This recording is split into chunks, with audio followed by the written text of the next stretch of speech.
ಇವತ್ತು ರಾಷ್ಟ್ರಧ್ವಜ ಅಂತ ಇದೆ, ಅದಕ್ಕೆ ಗೌರವ ಕೊಡೋಣ, ಅದರ ಪ್ರಶ್ನೆ ಇಲ್ಲ.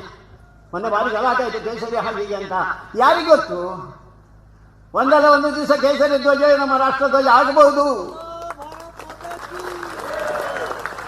ಯಾಕೆಂತ ಸ್ಪಷ್ಟೀಕರಣ ಕೊಡ್ತೇನೆ. ಈ 3 ಬಣ್ಣದ ಧ್ವಜ ಯಾರು ನಿರ್ಮಾಣ ಮಾಡಿದ್ದು? ಈ ಧ್ವಜ ಬರುವುದರ ಮೊದಲು ಈ ದೇಶದಲ್ಲಿ ಯಾವ ಧ್ವಜ ಇತ್ತು?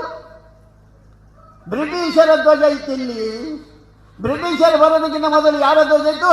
ಹಸಿರು ನಕ್ಷತ್ರ ಚಂದ್ರನ ಧ್ವಜ ಇತ್ತು.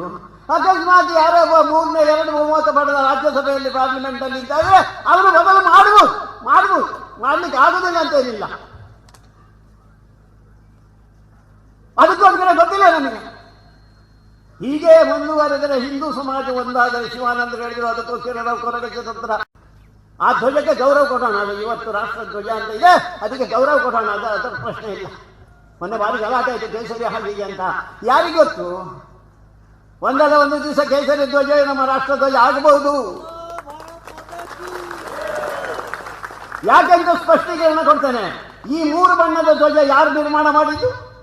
ಈ ಧ್ವಜ ಬರುವುದರ ಮೊದಲು ಈ ದೇಶದಲ್ಲಿ ಯಾವ ಧ್ವಜ ಇತ್ತು? ಬ್ರಿಟಿಷರ ಧ್ವಜ ಇತ್ತು. ಇಲ್ಲಿ ಬ್ರಿಟಿಷರು ಬರೋದಕ್ಕಿಂತ ಮೊದಲು ಯಾರ ಧ್ವಜ ಇತ್ತು?